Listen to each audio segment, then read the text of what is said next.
But lockdown? I mean, no, not really COVID lockdown. That was a pretty sweet part when I got enhanced unemployment. And I didn't have to do anything but study for my school. I got all A's. I have the office of the dean's list right here. The only way I could get all A's in school. It happened. Can we shut down again? Can I get that enhanced unemployment, Nancy? Well, so what happened with the extra $300? So President Trump. Okay, so I know you don't like share my. You don't. Okay, so I'm from Texas, so the Republicans they don't scare me at all because I'm around them all the time, and so they have good points sometimes. And one point that I really like is the fact that Trump was. Oh, what the fuck?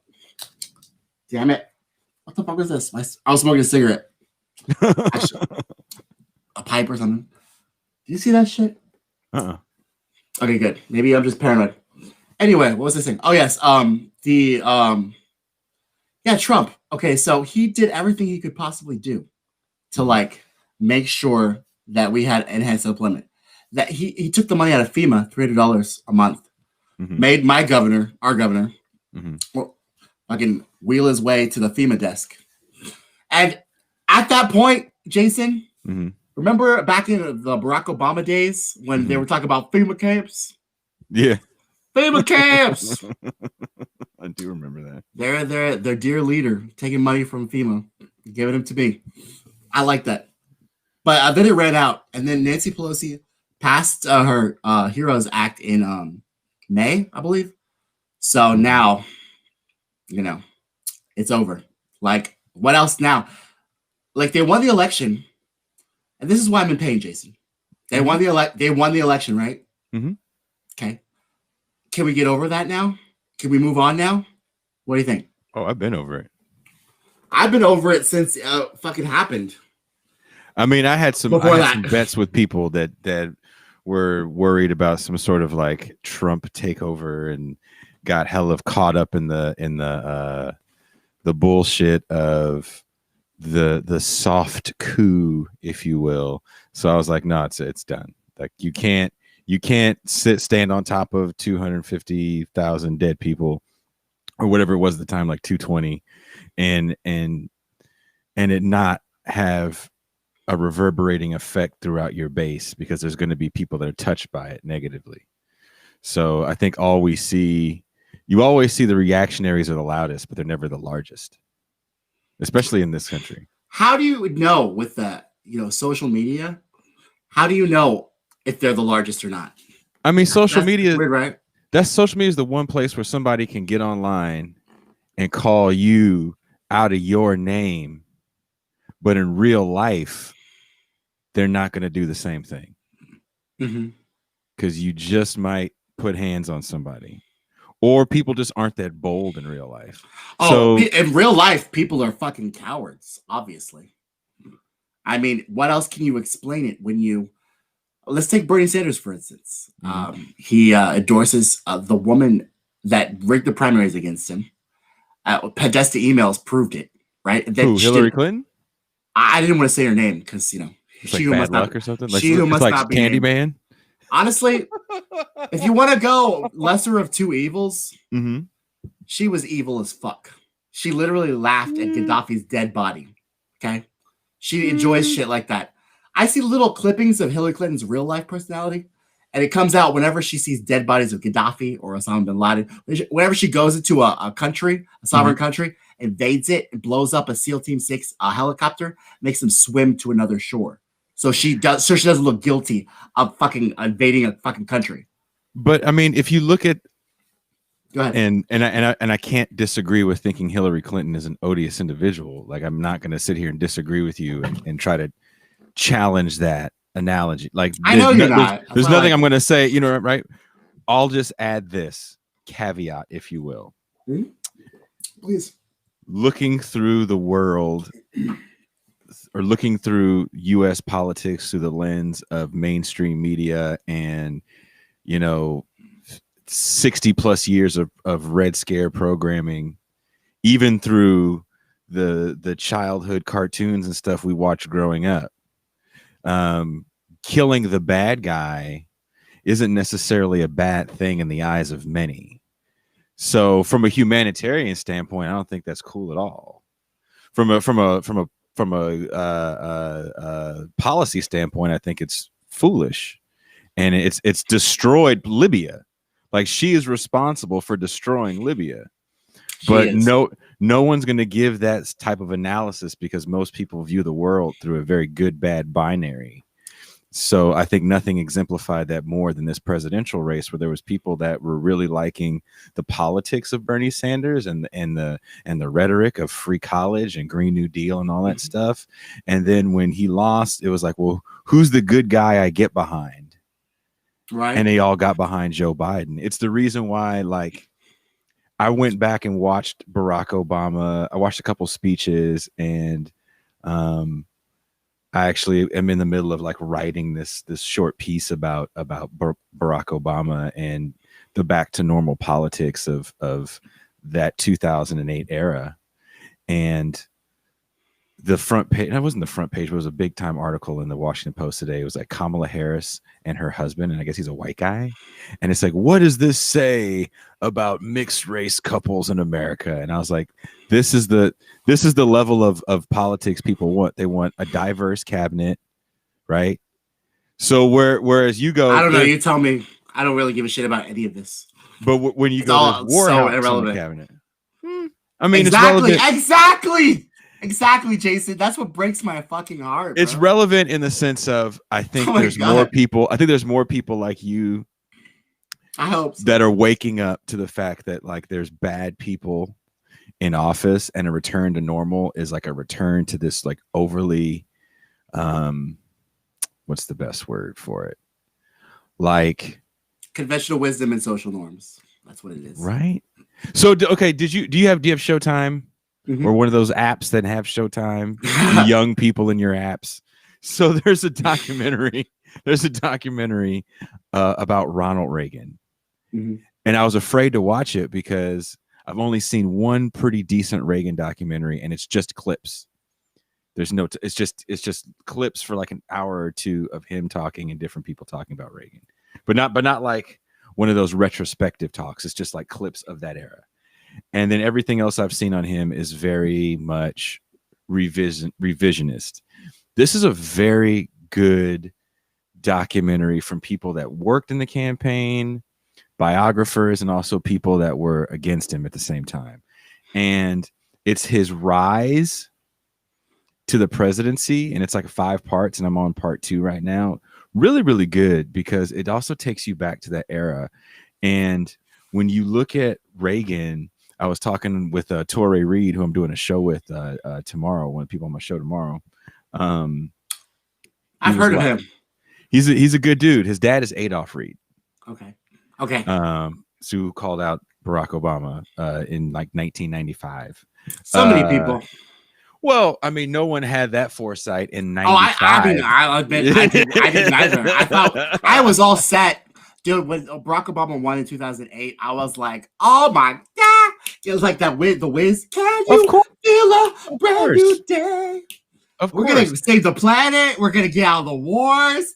We're going to have universal health care. That's what he said. Oh my God. This is great. Black man, Muslim name. So smart. Get it, little boo. Beautiful family. Gay people everywhere. Right. He never said the wrong thing. Go back and He didn't. watch. He still doesn't. No. You know, honestly, he does and he doesn't. Jason, so I have to say this. First of all, going back to Hillary Clinton, aren't you just glad that she carries some hot sauce in her purse, though? After all that? I hope so. And second of all, Barack Obama saying all the right things all the time. So all the time. When I believed in him and I loved him. Like, okay, I understand how the Trump people. I didn't wear a Obama hat because hats are weird. Black people need oil. But basically, I will say this: I was like that for like 1 year until the bailouts, and then he kicked people out of their houses, and then all the way up to he gassed Native Americans in Standing Rock. Like even after he cracked the heads of peaceful protesters in Occupy Wall Street. Yeah. And then I was like, wow, bro, you went to Harvard. You should know about not doing gassing Native Americans. They're like literally, that's their last. There's a lot of bad people that went to Harvard. I know, like fucking like the Cuomos, like the fucking Cuomos.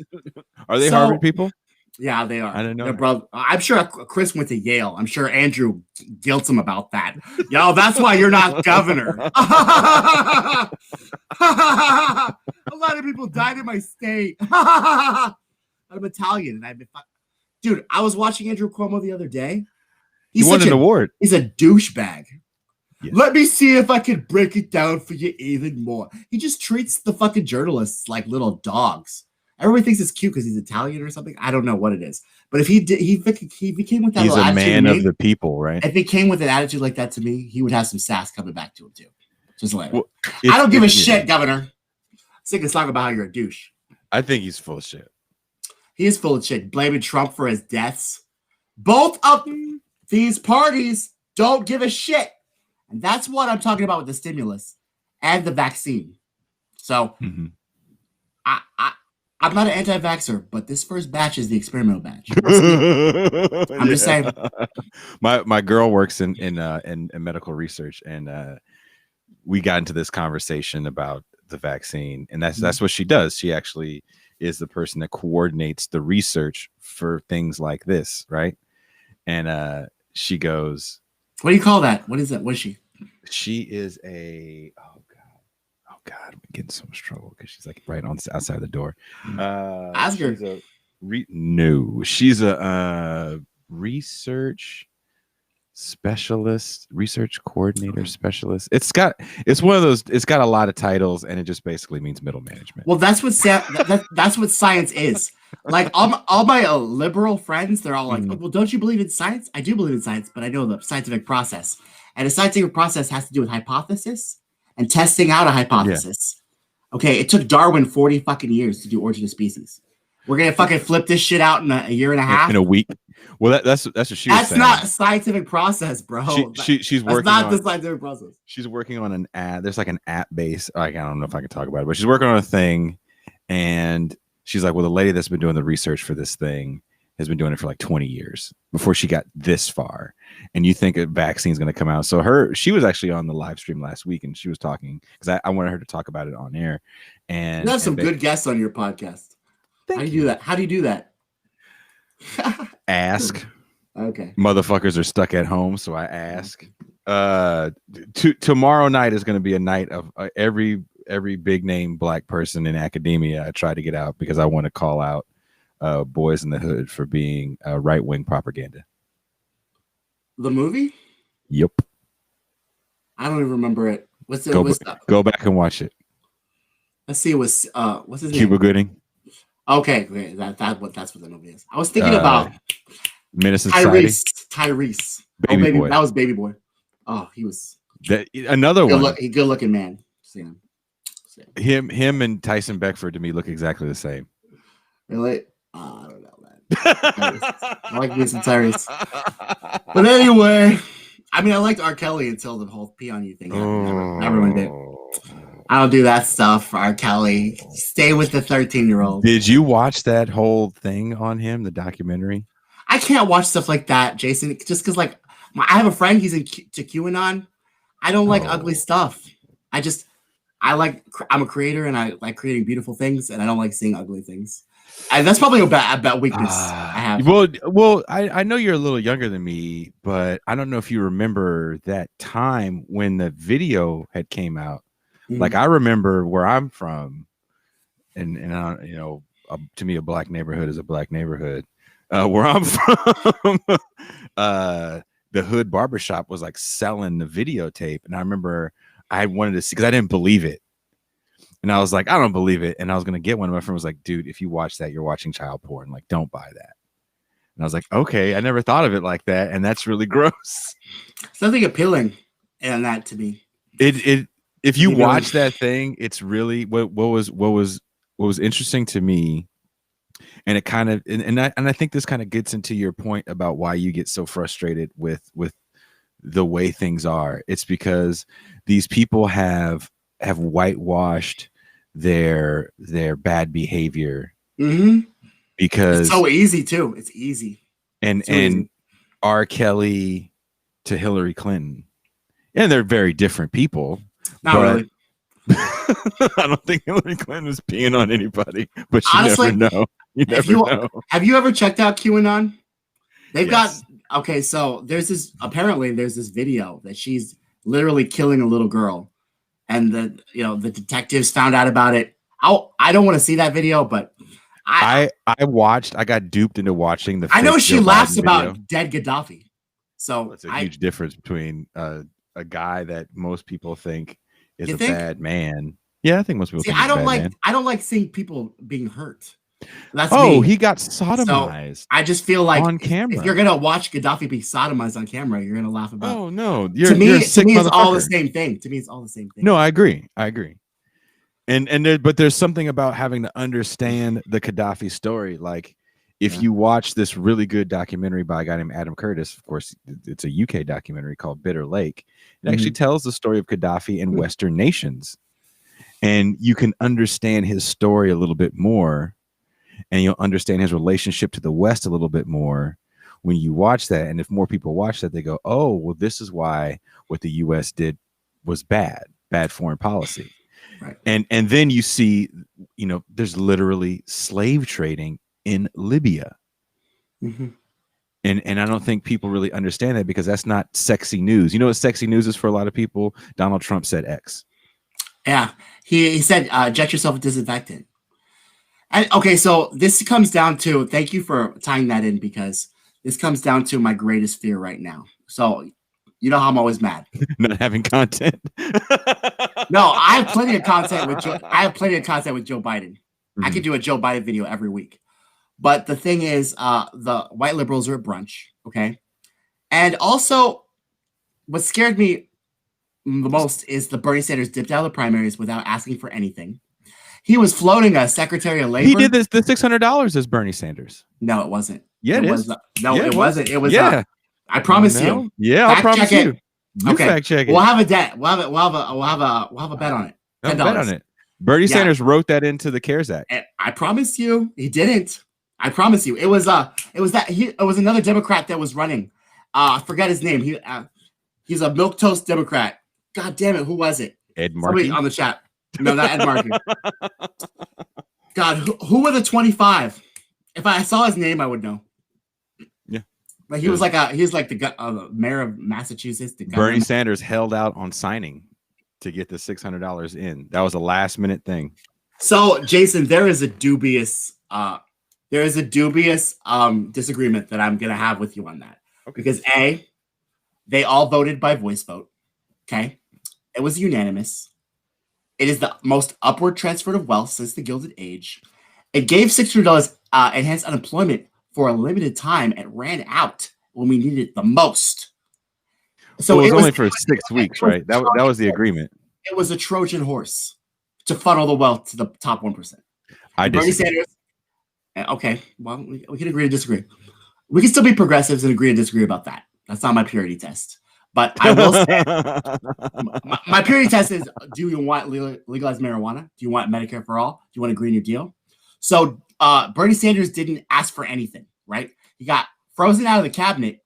The Hill just reported him and Elizabeth Warren, and now Joe Biden is moving forward with his formation of his cabinet. Who's in the formation of his cabinet? Can you guess, Jason? Oh, I saw. Any is it Nita Turner? No. Okay. No. So he's forming his cabinet, and he already said that nothing would fundamentally change. Okay. Yeah. Now he's got his cabinet. The first thing he's looking at is Citigroup, the same people who actually put together Barack Obama's cabinet, wrote an email. So these people are, I mean, to say a puppet, that is the kindest. That is the kindest saying. These people literally just get on their knees and fucking and crawl to whoever funds them. It's bad, man. It's bad. I look at it like this. No one in my circle, my like tight circle, really felt like Joe Biden was going to come in and have, I mean, there was people that I respect and trust a lot that were like, no, Bernie, don't get in Joe Biden's cabinet. Stay in the Senate. We need you in the Senate. Is that what the strategy is? Yeah, we need you in the Senate. We don't want you in the cabinet. Nina Turner is not Joe Biden's cabinet. The Democratic Party purposely, she got frozen out of even the talks. Yeah. Why would they want Nina Turner? I mean, I like Nina Turner. She's a revolutionary. She's got good ideas. Exactly. She's a charismatic speaker. She's the future of the Democratic Party. By the way, is that the future they want, though?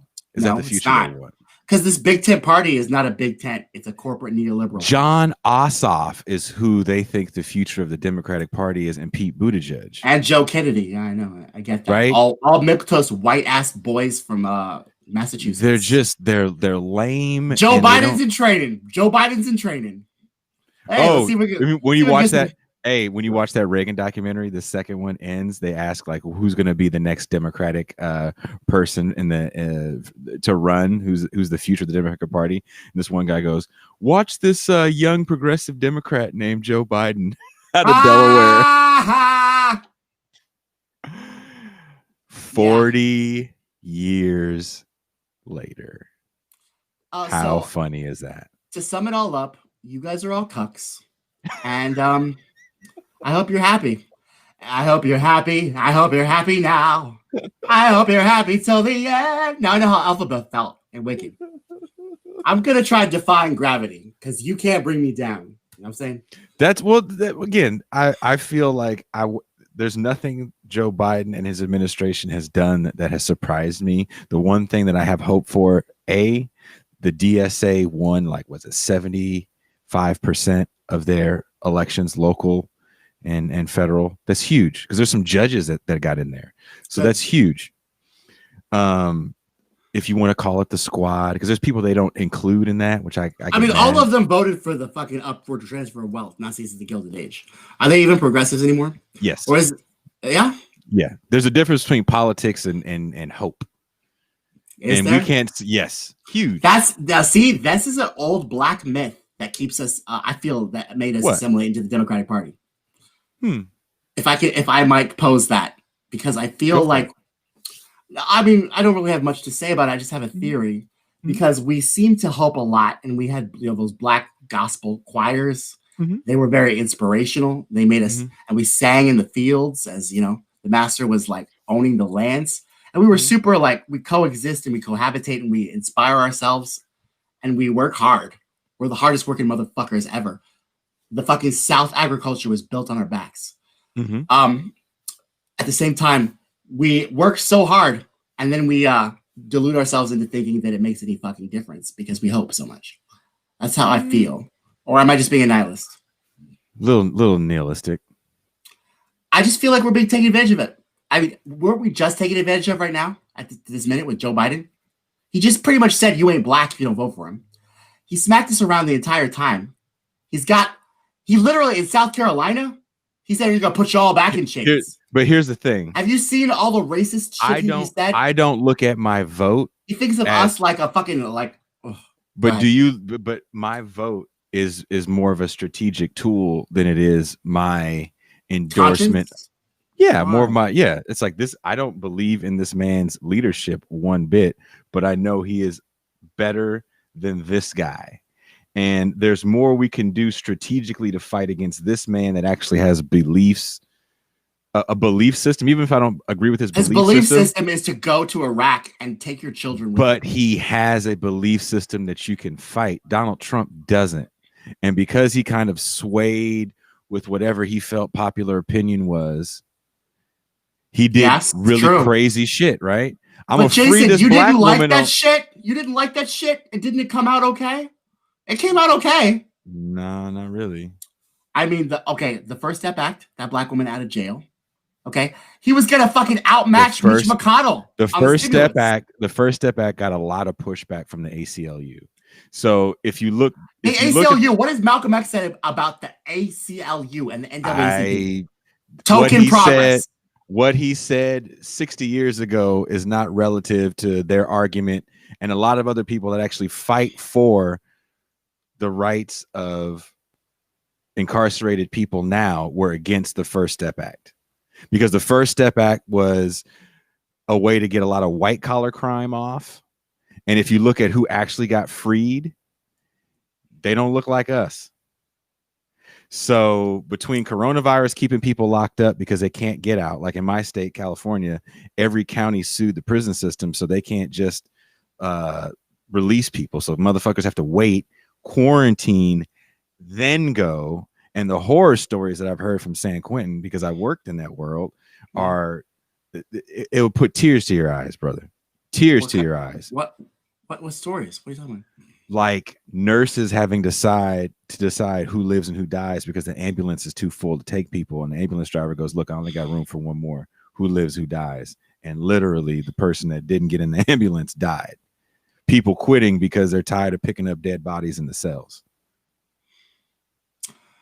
Guards dying.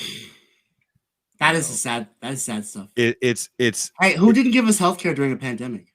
That's Donald Trump, Nancy Pelosi, Mitch McConnell. Okay. I'm glad you're not just blaming Donald then, because I'm pretty sure.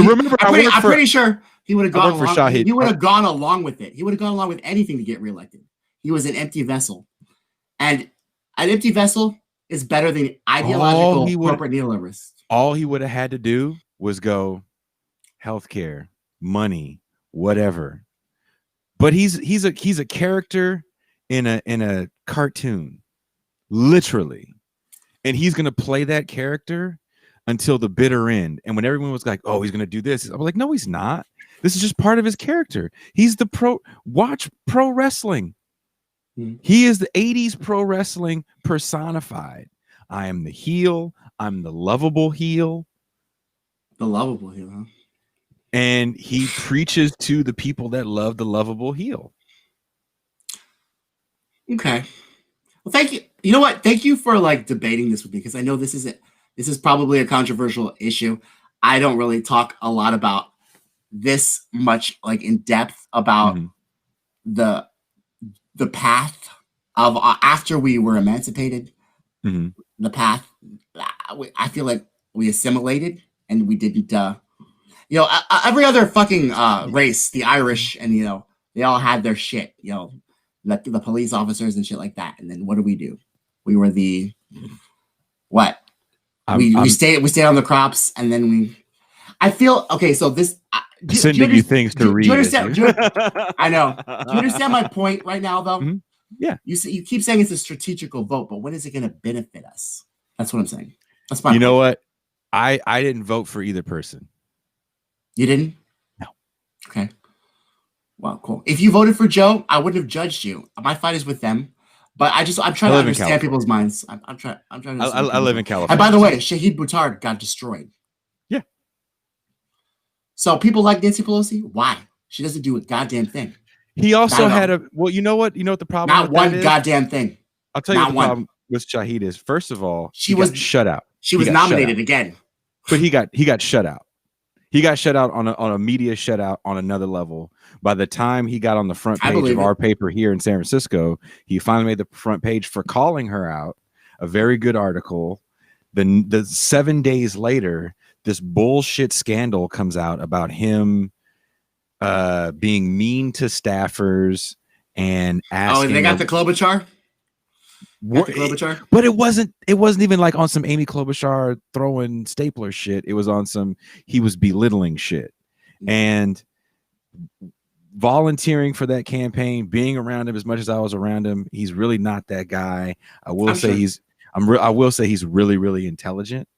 And if you're intimidated by that level of intelligence, then it is what it is. He's a dude I still talk to this day. He actually texted me the other day. We were talking about stuff. What did he have to say about the autopsy? He's hurt. He's hurt. It hurt him because he felt like, and I hate speaking for people. I mean, the media, California is like mostly. It was an assault, but it was an assault from the left. No, it wasn't. It wasn't an assault from the left. It was an assault from the corporatists. No, I'll have to show you. No, I'll show you. I'll show you. Was it? Were they social justice warring him? The DSA backed out from endorsing him. Why? Because he was that mean to a staffer? because it's Me Too, and you can't really go against. Not unless it's Tara Reid. Yeah. Yeah, not unless it's Tara Reid. See, this whole thing, none of these rules ever apply to Joe Biden. So it's funny. But that's why I got mad, because to your point, I was like, if you're going to say I have to hold my nose and vote for Joe Biden, but the most powerful person in politics, you don't want them out because you think this guy is a meanie, and this woman says that he asked her for sex, she said no, and then he walked away. Like that's why needs to be canceled. And then it becomes hearsay, and then this is what people say like this. And I know you heard shit like this before. Oh, well, what about so and so? Oh, I heard he's a creep. Oh, well, fuck that guy. I don't give a fuck. And that's how people think. I want to legalize marijuana. Like everybody's trying to get around these personalities and shit. I don't give a fuck. I don't give a shit if Trump took a fucking shit on the Rose Garden lawn right in front of me. Did he pass Medicare for all? Ugh. Okay, so this is the frustrating me even more. Now the liberals won't even let go of the election because Trump won't concede. They have to have him concede now before they can move on to Medicare for all, a Green New Deal, and legalizing marijuana. You know what I see? They aren't. I see them. They're sharing all kinds of shit about how Trump's a sore loser. Yeah. Trump won't get out of the White House. He's barricading himself in the fucking... Who fucking cares? This is what I've said through the entire Trump presidency. Who fucking cares? I don't fucking care. But where's my stimulus? You know why people are like that, though? They're like that because Trump gets clicks. Let's just be honest. How does he do that? Because he says outlandish shit, and he does outlandish shit. Interesting, and everything he says is dumb. But he says and does outlandish shit, and because he says and does outlandish shit, this is hair. He gets hair. And Donald Trump is responsible for hella people like us that have shows. He's responsible for fucking Rachel Maddow having content. He's responsible. She can get some content from anywhere. She's like, remember a peanut farm? I believe she's got a Pulitzer Prize. Like, she's not a dummy. Yeah, but she's not a dummy. She's just a liar. I'm not a fan. I'm not a fan. I used to fall asleep to her. She had some great stories. She's an intelligent person. The Russiagate thing just kind of nailed it. I fell out of love. Nailed it. Literally. Now, okay, so after all the Russiagate, and now the elections are completely secure. Oh God, I just want to shoot all these people. But hypothetically, but there's that's the funny thing. There's been issues with elections, especially here, since 2000. I mean, weren't we the ones who thought that we could like get some food trucks and load them up with fucking guns and do a coup in Venezuela like 2 years ago? Yes. So why are we complaining about interference of elections? We're interfering in elections right now, this minute, while I'm streaming with you. We're in Syria, blaming Assad for a chemical and gas attack that never happened. Literally. And then Wolf Blitz are just going to fucking put it on like it's like, let's just say, memo from CIA, Sonny Hostin. Hey, guess what? I'm an identity politic whore, and also a corporatist neoliberal that does mouths off CIA. If I ever want to know what the CIA is thinking, I just ask Sonny Hostin. Just don't say the N-word, but she'll tell you everything the CIA wants to know. She'll tell you with weapons of mass destruction from Sunday to Monday, but don't say the N-word.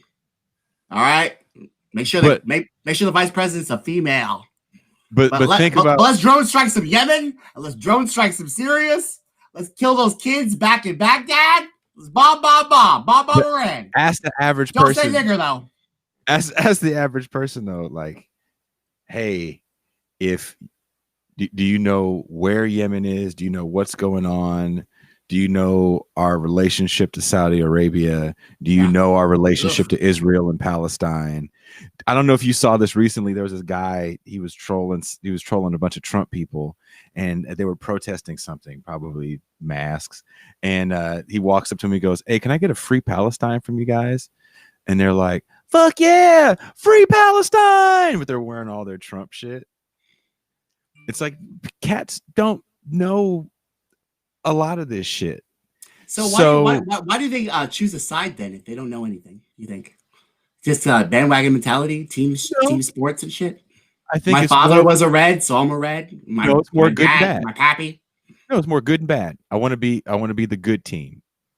Whoever you think the but good neither team of them is. are the good teams. But it's whoever you think the good team is.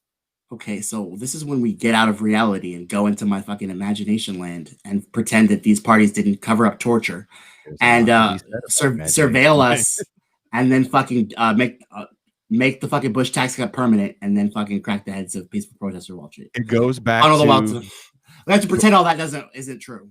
Like watch Barack Obama. I should send you this clip. It's Barack Obama. Even more. It's him answering a question. But here's the thing about him. I saw him on 60 Minutes talk about truth decay after fucking Glenn Greenwald is resigning from The Intercept, a paper he co-founded. Yeah. Barack Obama's talking about truth decay. Yeah. Everything they do is so ironic and sick. I hate it. But Barack Obama hurts my head. If you watch him answer this question, it's before he leaves office in 2016. Someone asked him a question, and he gives an honest answer. He's I forget what the question was about, but somehow it was about like gerrymandering and voting. That's an excellent question, Cindy. And he goes, he gave a very non-rehearsed explanation of why gerrymandering is bad, the failures of the Democratic Party, voter suppression. Yeah. But was he the president at the time? Yes. And he starts it off. I wish he had power. Jesus. Fuck. He did. Remember, he walked into a Democratic Senate and House.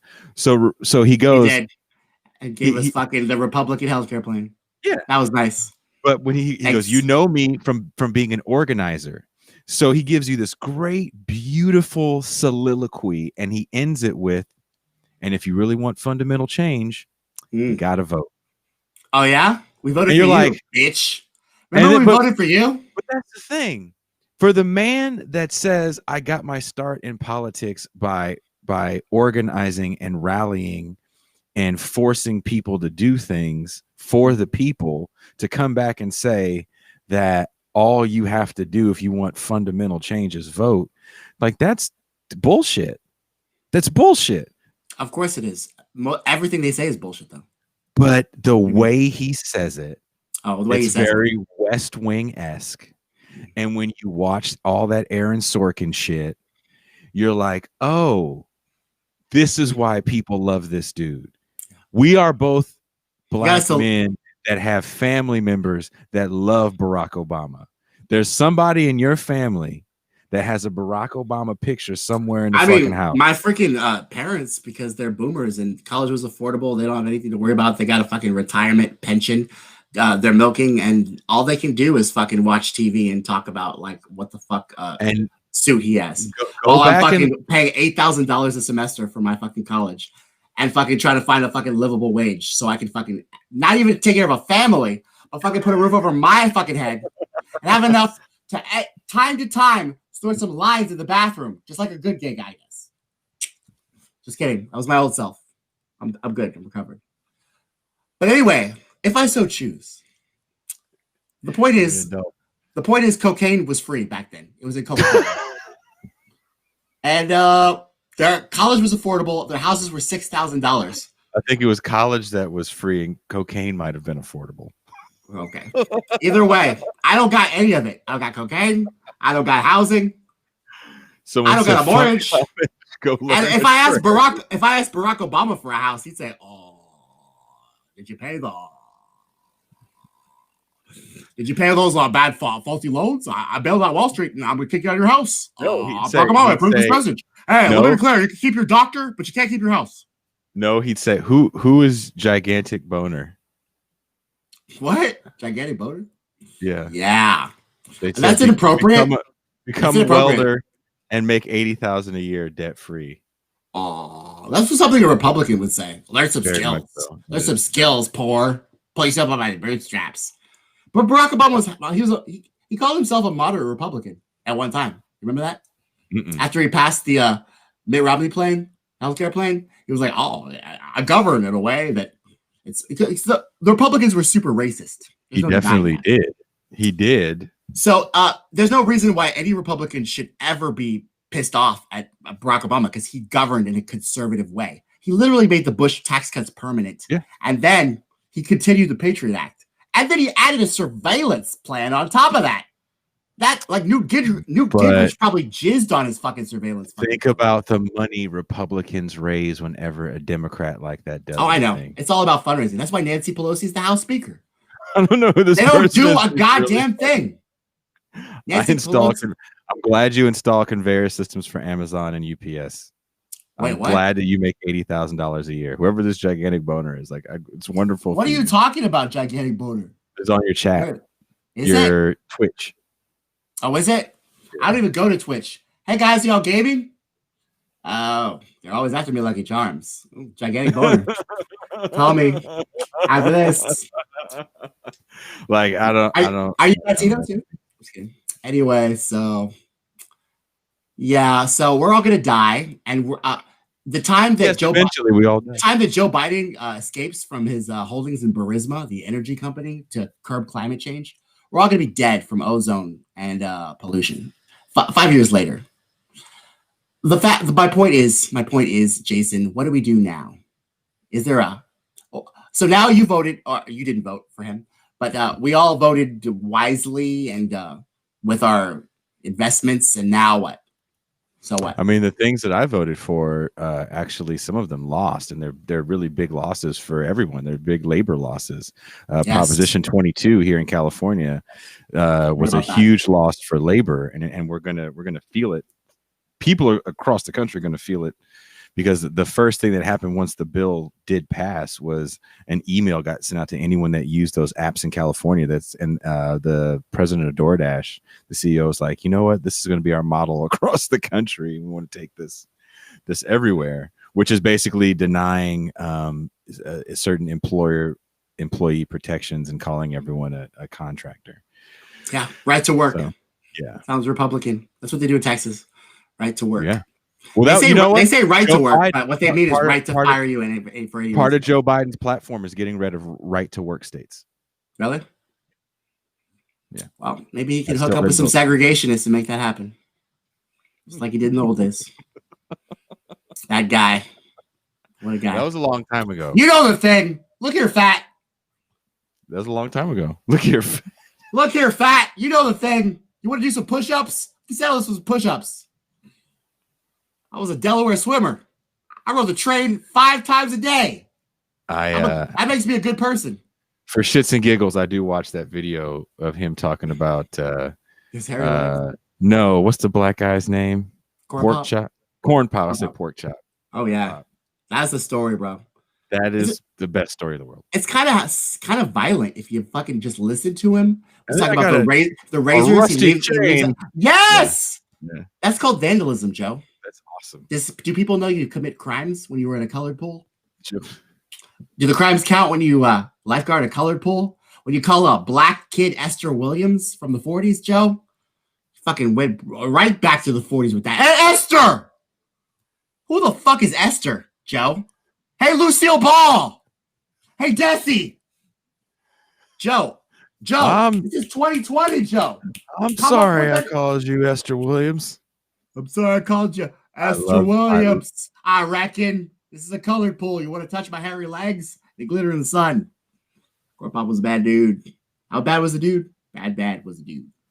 So he rides the trains every day, and on the way he goes to Burisma, he goes to Iraq, and he drone strikes some people, calls it a day. But Black Lives Matter. Black Lives Matter, bro. But you vote for me, you ain't black. Look here, fat. You know the thing. So see, you're worried about me, Jason. I got plenty of fucking material. Okay, I'm good.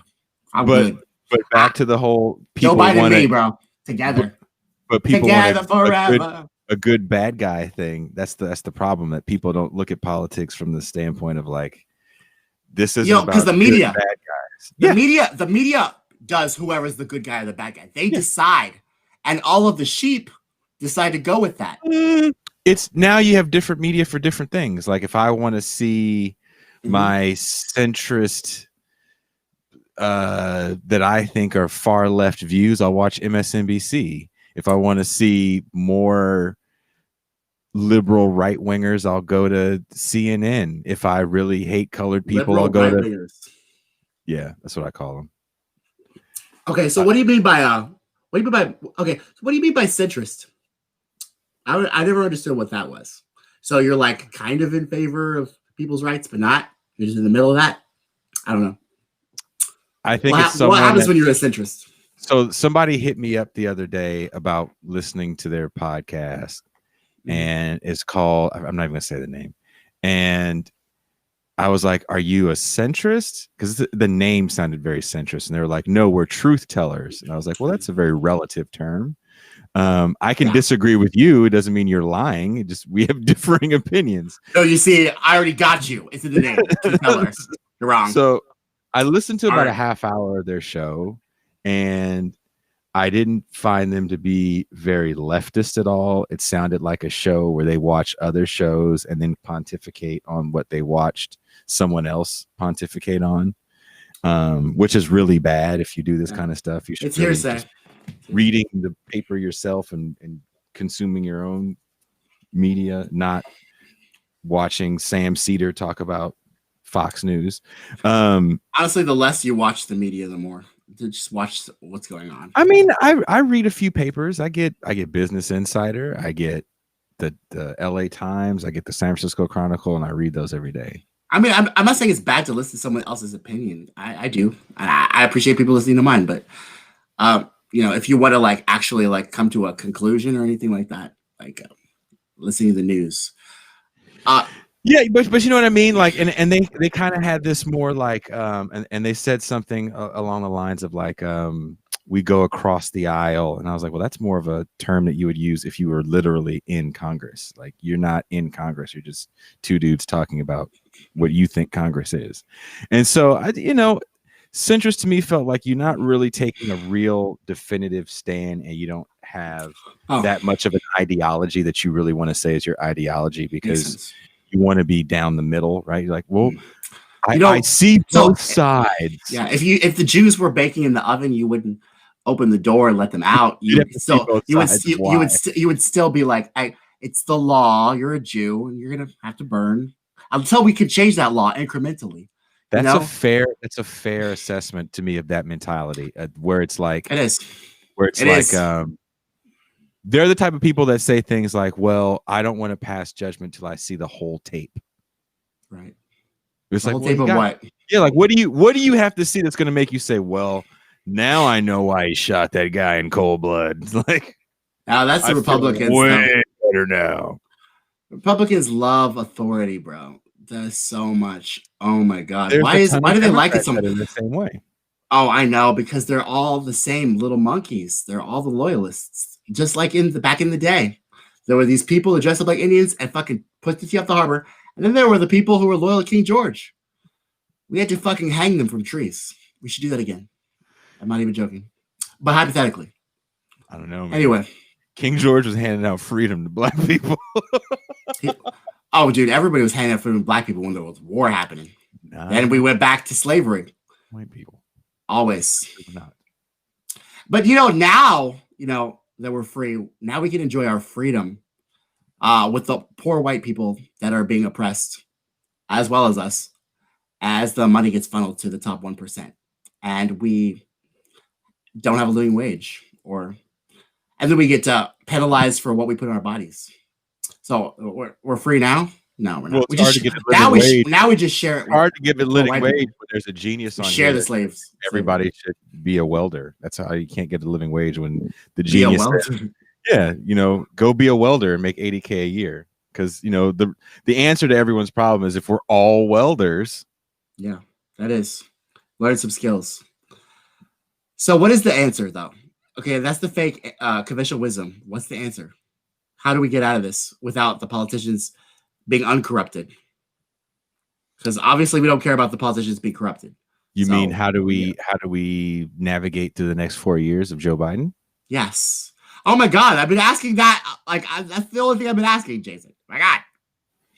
I mean, there's no definitive answer. I definitely don't have the definitive answer. I mean, I'm going to keep doing what I'm doing, which is like educating people on the problems of of both parties. First and foremost, there's people that are organizing and doing some fucking amazing work. The Debt Collective, Debt Collective, okay. They're the ones that have actually pushed legislation during the Obama years for debt relief. So when you look at, like, if you think about, I look at it like this. Joe Biden, I'm sorry. Go ahead. If you think about it like this, Joe Biden, power concedes nothing without a demand. So to sit here and think that Joe Biden is supposed to do A, B, C, and D when there's no solidified left with a solidified movement, that's silly. So first and foremost, the left has to be a strong and unified left if you want real change. Meaning, like, if we're strong, we're like, no, we're not moving until we get Medicare for all. We're not moving till we get this debt relief. We're not moving till we get some sort of stimulus. Whatever your thing is that you want to push, there's people that are really doing work on the ground. Okay.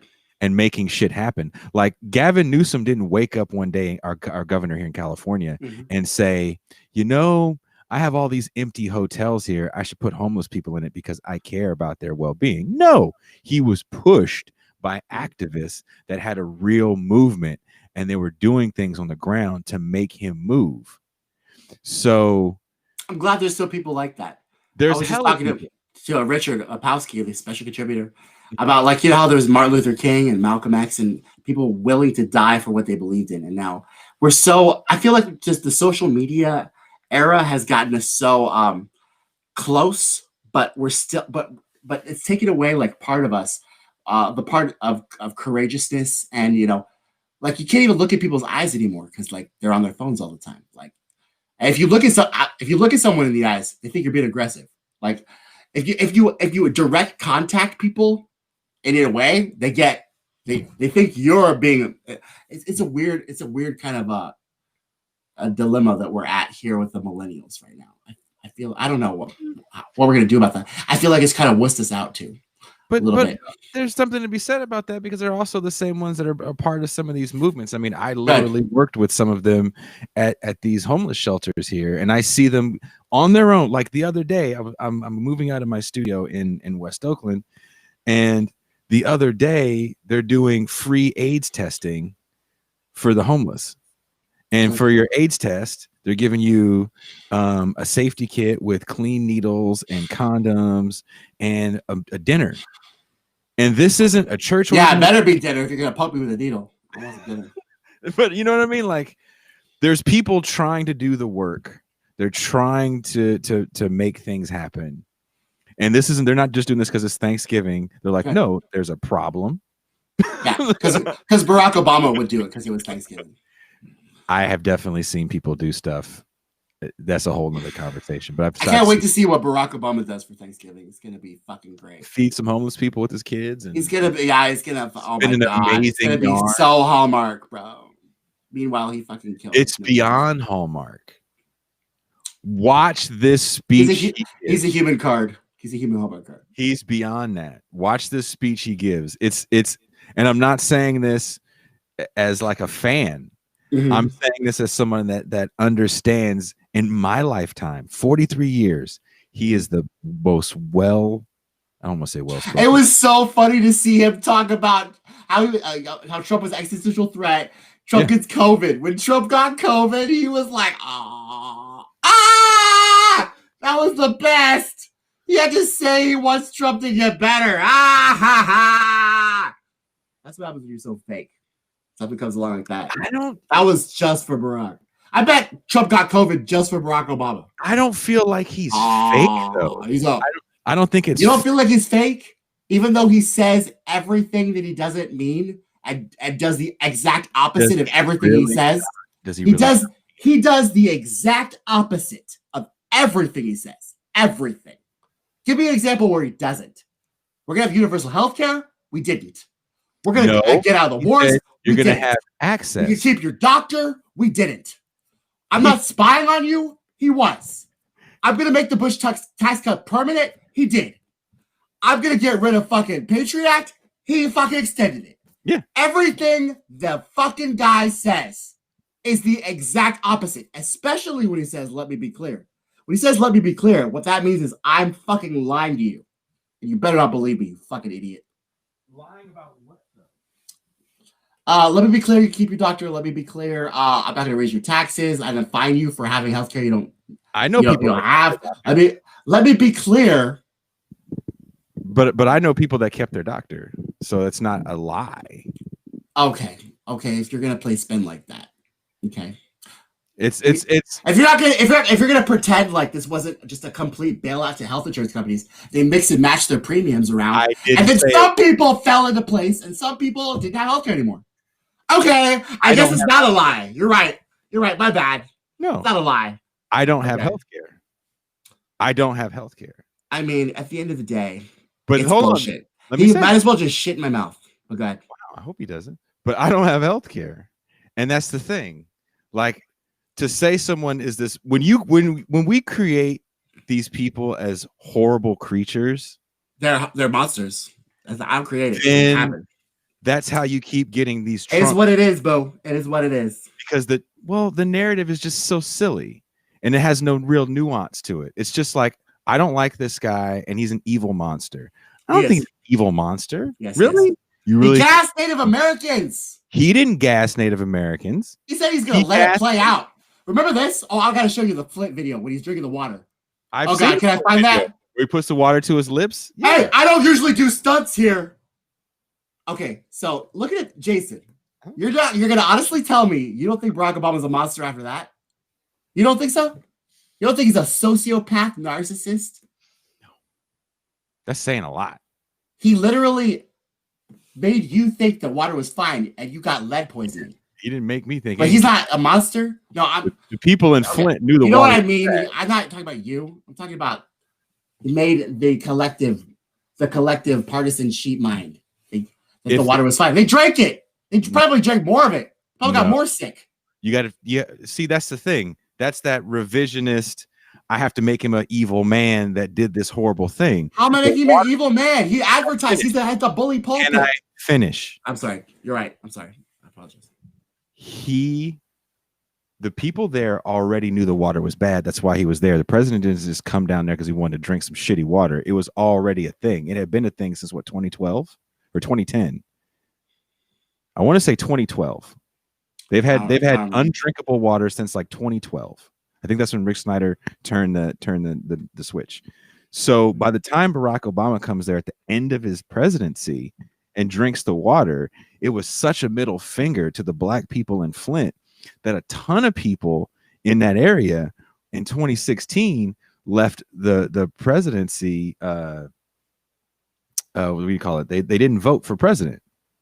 They voted everything down ballot, and a lot of people in the area left it blank. So to say that he fooled people, I wouldn't necessarily say that came there to fool people, because they all knew the water was bad in the first place. I don't think he's a good dude as far as policy wise, but do I think he wakes up in the morning trying to figure out a way to fuck people over? Probably not. I think that's oversimplifying, and if you hear about something like, for example, he's not physically going out and gassing Native Americans. Is he responsible for it? Yes. Did he give the orders? Did he? Yes. Or does he give those orders to somebody else? Is the person he gives the orders to shitty? Yes. Did he put together one of the shittiest cabinets ever? Yes. Did he put together his cabinet in the first place? But when you look at that cabinet and you look at the way those people think, it's not like they're thinking it's a comic book and these are the fucking Legion of Doom. They're thinking, why not?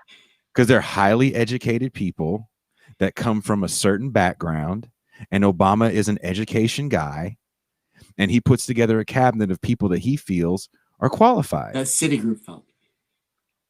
Because he did. Okay, so if you have an email, you have an email of all of the people that Citigroup wanted in his cabinet. Yeah, they were all there. So if okay, So say I want evidence that Barack Obama actually picked his cabinet. But that's also how he thought. And he had been thinking like that. Again, you have to read Adolph Reed's essay from 1996. That's the way he had been thinking for decades. So again, this isn't. That's not the way FDR would think.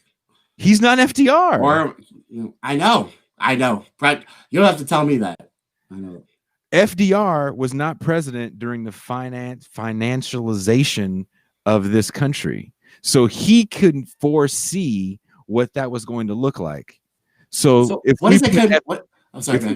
we put FDR in Reagan's 80s, is he the same man that he was in 1936? I don't know.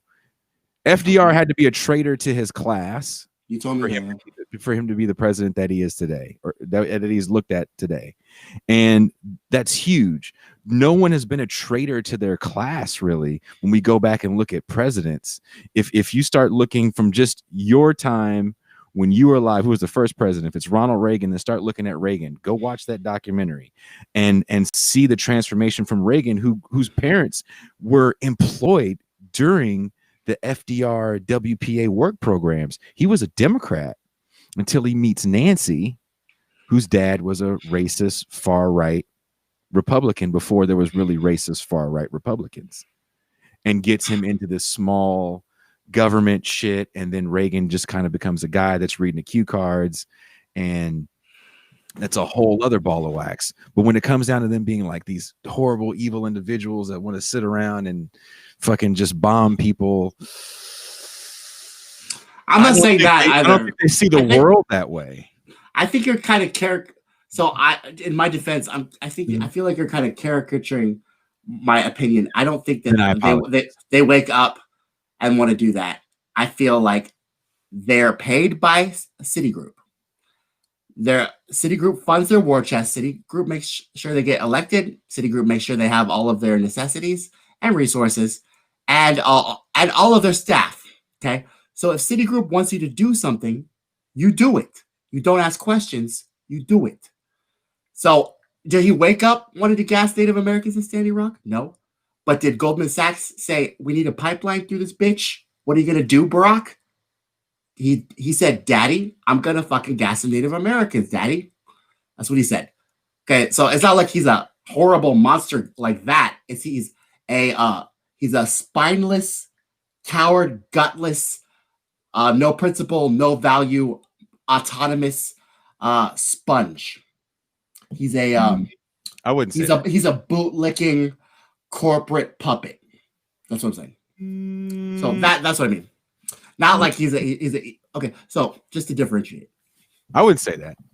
Okay, I think he has an ideology. His ideology is me. His ideology is very democratic. He's a very, very modern Bill Clinton Democrat. Yeah, Bill Clinton's ideology was me too. Me and being in the Oval Office, me coming on the dress, and so was fucking Barack Obama's. I mean, there's a lot to be said about anyone that wants to be at that level of power in the first place. I know, isn't that sad? Right? It is. That's the real talk, though. These are people that I'm not fans of. Heavy is the crown. Imagination. I am not a fan by any stretch of the imagination. I know. I thank you for debating. Nobody else will. And then I talked over you. You talked over me a little bit, but we're having a civil discussion. Yeah. With normal people, like this is when like people slam things and break things. Like this is the time. We both agree. So I'm glad we can talk about this because I really want to talk about it. He had bad politics. Like we both agree he had bad politics, right? Yeah. That affected people negatively. Like we are the fruit of this neglect, right? Mm-hmm. And Trump. The homeless encampment that is across the street from me got really large the last 4 years of Barack Obama's term, and now people are living in the middle of the street during the Trump administration, and it's not getting any better, and it's actually kind of frightening. So of course I don't like Barack Obama's politics, but there's something about, I get a little upset when people go off on certain tangents about certain people, because it's like, I'm just going by evidence and the objective, how he did everything they wanted to do. And there's a list and there's a paper trail. And Hillary too. That's why she deleted all those emails, because there was 2,000 people telling her what to do, and she had to delete them so we wouldn't find out that all those people told her to do shit. Here's my question to you: How do we galvanize the left? Gotta get money out of politics first of all, so there can actually be a left. Yeah, you know it's right funny? Now there's not even left. That's what Barack Obama says in that answer. Remember I told you he gets an 11-minute answer that he literally says that. Yeah, I'm sure he does. He talks about that. I'm sure he says Merry Christmas too, and Happy Valentine's. But no, that's the thing. Like you can't discount the fact that he's such a great public speaker, and he has a way of connecting with people. So what I do, I don't discount that at all. If I watch him speak, which I've been watching him speak a lot more for this piece that I'm trying to write, I'm kind of enamored by the way he has a connection with so many different people. Like, I see why people hated him, not for his politics, but because A, he was a black guy, B, you know as well as I know, right? You know as well as I know, there was a lot of other reasons why people hated him. But yeah, the ACA was a bailout to the healthcare industry. And the access to healthcare line is the most fucking annoying shit in the fucking world. Who's got access? Socialism. I have access to all kinds of stuff. Your neighbor's house. I got access to all kinds of stuff. I got access to the dope house. If I go there, I'm fucking at arrest though. So like his like I think a lot of us wanted the ACA to be the NHS that they have in the UK and even what Canada has. Yeah. And it wasn't that. He didn't even fight for it either. Remember that. He did not fight for it at all. The public option. He immediately genuflected and tried to do a grand bargain with John Boehner and Mitch McConnell. He tried to do a grand bargain. Those are the things that I remember. Things when they quote him up like that, weapons of mass destruction, grand bargain. So he was eating out of Mitch McConnell's hand like Bambi for the last 2 years. Like Bambi. Like Bambi in the thicket. So Mitch McConnell was little. I wish Mitch McConnell was Bambi's mom. The two most horrible. I think Charles Booker would have beat Mitch McConnell. I know people disagree with me, but I really think Charles Booker would have beat Mitch McConnell. I mean, we can never tell because the Democrats are always going to run milquetoast neoliberal corporate puppets. So we'll never ever have a chance to find out. She was a lunatic to me. Amy McGrath was like just a loon.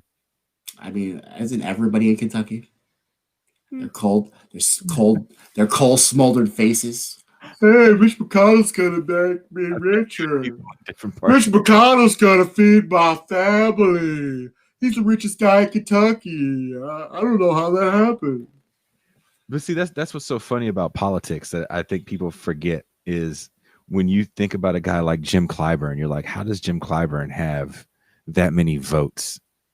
How does he have the ability to get that many votes? And when you can answer that question, then you can understand politics. But until you can answer that question, you're right. You're right about that. You know, how does Nancy Pelosi? I feel like it has something to do with gospel church choirs or something. Like that's what I'm saying about our people. Still get in the church and we fucking like celebrate stuff, and then it doesn't work out. Churches ain't packed like they used to be. You know, this ain't 1814. That's true. Thank God. Thank God. 1814. Did they have air conditioning back then? Hell no. Fan. You just had your grandma with a fan. I'm not going to be doing any manual labor today, boss man. But you know what I mean, though. Can I make some muffins? Yeah. So that's my thing. Like how, when you understand how these people connect and they can just garner this level of votes and have this level of power, where they can make those types of moves to be like, well, we're gonna say that this dude isn't gonna win the primary because I got X amount of votes right here. Like that's how you move. That's power, and that's what we need. We need power so we can say, look, don't shit move till we say it move, and we want this to move. And we're disconnected with power because we play a lot of morality shit. I want to be the first to not do that anymore. I want to smoke a joint outside my house in Texas. And I want to be able to have healthcare whenever I get sick. And I just want to like be able to safety and security of the nation and defending me from threats from foreign and domestic. Like no handouts, just what you promised in your vows and your oaths. That's all I want. But if you can't deliver that, I mean, that's what I'm saying. Like I know you respect Barack Obama is such a great speaker, and I agree with you. Like there's no denying it. But I am tired of this bullshit, bro. I'm an old man, and I want my blunts, and I want my health care. And fuck you. I don't care about a card anymore. Does the card have money in it? Otherwise, don't send it to me. Is that what it is where you're from? You have to have a card or something? I have a card? No, for weed. I don't know. I'm not from Texas. Oh no, like if we get caught with weed here in Texas, we go to fucking, what do they call it, county? For like weeks until the magistrate can see you and then get you at a court date. Then you have to wait out your court date. You miss your jobs. If you have a job, you get fired from your job and you have to wait in jail if you don't get bailed out. Legal in Austin? No, it's not. Oh, there's a medicinal. I think there's a medicinal card, but but they actually made it this year. Since it's a medicinal card, if you don't have if your medicinal card is fraud, you know how like if you have someone else's Adderall and it's a is it a misdemeanor? No, it's a felony, bro, because you have someone else's card. When you have a God damn it, what is that thing? When you have prescriptions. Someone else's prescriptions. It's fraud plus it's narcotics. So then you have a felony, third-degree felony. Then you go to TDC, which is the little chain gang camp they have out in the boonies. Where you go, yeah, we still have that in Texas. We still have chain gangs. We have some old-fashioned fucking slave shit in Texas. Your Waxahachie, we got the Klan. The Klan works. The Klan works, over near TDC too. What's the name of the city in East Texas? It's like right before you hit Louisiana, and they say if you go there, you're gonna get lynched. Is it Ennis? Of course. Is it called Vider? I don't know. Vida. I know what you're talking about. You know what I'm talking about? Yeah, I know what you're talking about. It's east of you. What far east? The Klan is large. Those little. 35 is good. You veer away from 35, and it's Klan territory. So you gotta be really careful. I go 35 east all the way to Dallas. 35 east back. Don't go 35 west. Don't see the scenic route. The scenic route is where they light crosses on fire. Okay? Don't want to see that. Don't want to see that. That's what we're talking about. That's what's go 35 east. Exactly where. Lots of bathrooms. No Klan. Cool. That's how you get through Texas. Yeah, bro. As a black person, you fucking know where shit is. Got to survive. Especially in the South. Is Texas the South? Texas is the South, bro. Okay. Well, our big cities are great. It's just the little cities you gotta watch out for. Because the barber is the judge, is the fucking dentist, is the Klansman. So, they're all. Hey, weren't you just the fucking deli guy? Yeah, I'm also the Klan guy too. And I'm the pastor. It was the same guy. Bob. So that's Texas. It's a great state, though. I love our governor. He hasn't waffled yet. I thought he was going to shut this shit down. Don't shut anything down until you got a stimulus worked out, okay? Governor Abbott, I'm fucked. For real. So aren't our cases going out of control where you are? Not really. I don't even pay attention to the counts that they make because the counts are bogus. So there's no way we can positively, actually quantifiably know the counts because A, the hospitals are getting paid for COVID, diagnoses, and B, if you fell off a cliff and if you had a COVID, they count as a COVID death. So there's no quantifiable way to actually this is what I'm talking about. I really want to know. I want to know. Fell off cliffs that have COVID though. That's if they got into a car accident, if their fucking boyfriend fucking shot them. You know what I'm saying? Okay, well, I'll take it another way since people love to go this. I hate that. I'll go. I want to know. I'm not trying to make an opposite way. I'll go an opposite way. So, what about the hospitals that are filled because they actually have people with COVID that are sick that are being intubated, and you have COVID wings now, right? And someone comes in that needs some sort of emergency heart procedure. My father literally just had a stroke. Let's say that person comes in and because of the hospital being overrun with COVID patients, that person now dies. So that's a COVID death. Is that a COVID death? Yeah. Too? But it's not being counted as a COVID death. So what about this though? That does not get counted as a COVID death. What about this too, Jason? Like, okay, so that doesn't count as a COVID death. Are you sure? Because they have COVID wings, and the whole reason they have COVID wings is because the hospitals get paid for COVID diagnosis. No, that's not why they have COVID wings, because that many people have it. Okay, because nobody had the flu last year. Then have you seen the flu? Have you seen the flu? Have you seen the flu? Stop. Okay, I'm gonna have to agree to disagree with you, bro, because literally the numbers have literally plummeted. 200,000 people didn't die of the flu. Stop. Oh, I know. 200,000 people didn't die of the flu, and 200,000 people didn't die of COVID either. They did. Go sit in the COVID wing for a minute. And I don't want to sit in the COVID wing. Go deal with those people for a minute. That's the thing. I'm not saying the people that have COVID don't have COVID. No, there's a lot of you're misunderstanding. No, you're misunderstanding the point. Okay, go ahead. There's a ton of people. There was an article. Oh God, what was it in? Was it in the New York Times or the Washington Post? There's still trucks full of dead people in New York from COVID. Those freezer trucks. And what I was telling you about the prison system, that's what it was like at the hospitals in New York. So they had multiple wings, and it was like, we don't have enough ventilators. That's what Cuomo was whining about, ventilators. So nurses were like, which wing gets the ventilators and which wing doesn't? Because whoever doesn't get them, that's just a wing full of dead people. But some people get COVID and they don't need ventilators at all. Some. And then some people get COVID, they have a headache and they sleep it off and they don't die at all. I work, and then some people die. I'm thinking out loud. I'm not. I mean, I'll let you know from someone that had to work in a COVID environment. Okay.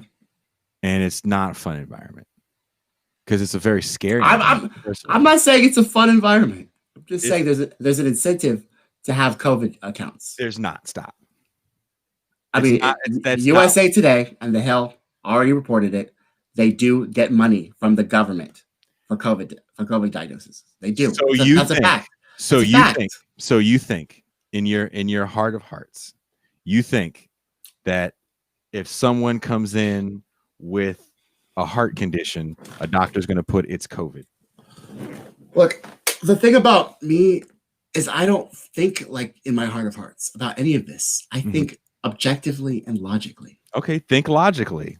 I think I think if money is the root of all evil, and money rules, the almighty dollar rules the politicians, and the almighty dollar rules our society, the almighty dollar is an incentive for corruption, correct? And if there's an incentive corruption surrounding healthcare, then that is tainted. And that's my logical analysis. First of all, I'm not feeling anything else.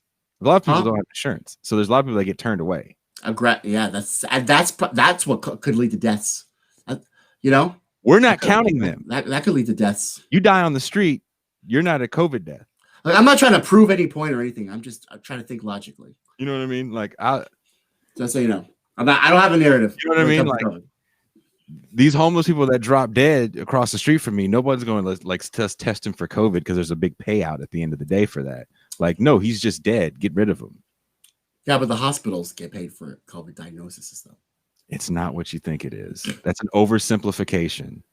That's an oversimplification. Get funding from the government. It's an oversimplification. So they can have COVID wings. So right? If 11 million people are diagnosed with this disease, that yes, it's not killing everybody, but there's also people that have it that still have problems. One of the best cases that didn't get any publicity, there was a young man that played NFL football, and this was going to be his first year as a starter. He got COVID. He's fine, but he still has respiratory problems so bad that he can't play this year. That's sad. So he was a kind of a fringe player. This is going to be his first year as a starter. They actually made arrangements for him to be the starter, but because he was a lower round draft pick, he didn't make as much money. And, to your point about money being the root of all evil, I'd rather have a starter. If I'm in a capitalist system, I want a guy to play for me that I don't have to pay as much as a superstar player. This kid can't play because he's got these long lasting effects from COVID. And that's not what we're talking about, because unfortunately Donald Trump takes all the air, and when Donald Trump and his foolishness takes all the oxygen, we can't sit around and actually look at where we are as a nation, and then also look at where other nations are. How does he do that now? He doesn't do that now, though, right? Take up all the oxygen? Hell yeah, he does, without even saying anything. Okay, how? His dumbass lawyers, Rudy Giuliani, Trump coup. Aren't you guys already fucking used to it already? Like, just fucking ignore it already. Jesus Christ. But it's clicks. It's clicks. Yeah. And the more clicks I get, the more eyes I can get, and we can go on and on about the Trump coup. And that really don't forget. Yeah. That really excites the mainstream media, because then their 24-hour news cycle gets filled, and then they can fill that with on more both sides, right? Trump. And that's why they took all that empty podium, of Trump. They CNN literally gave him free publicity. So, well, how much was it? $1 billion worth of media ad time that he got during his 2016 run, and he just dominates a news cycle. I believe in my soul that there are people that are very upset about Donald Trump not being in office, because Joe Biden is not the divisive figure that Donald Trump is. Joe Biden is never going to say Mexicans are rapists. He's going to think it. He's going to think it and probably say Mar-a-Lago with Donald Trump. Probably, but he's never going to say it out loud on the podium. You're right. The best you can get from Joe Biden is him having an old senile slip up. You like this? You like the silent racists, huh? I don't know if I like him. I'm just saying. I'm just being facetious. But you know what I mean, though. But yeah, Joe Biden to me, and why he scares me, the whole reason why I was writing the piece about Barack Obama is that return to normal, and that Barack Obama analysis requires you to take a slightly deeper dive than a Thomas Friedman book. And oh wow, because of the way that we view politics through a good bad binary anyway, Kamala Harris I think is going to speak a lot more than Joe Biden is, and whereas I don't think she speaks as well as Barack Obama. Oh no, I'm speaking. But she symbolizes so much that is the Democratic Party. Okay. What do you think the Democratic Party is? What's the Democratic Party to you? Identity politics in a nutshell. I agree. Black guys that will foreclose on your home. Yes. But they'll do it with a rainbow flag. Black Lives Matter, rainbow flag. We're still going to Syria, though. I have a gay black man who's the head of, my environmental task force that has voted for every fossil fuel initiative. But that's Joe Biden, right?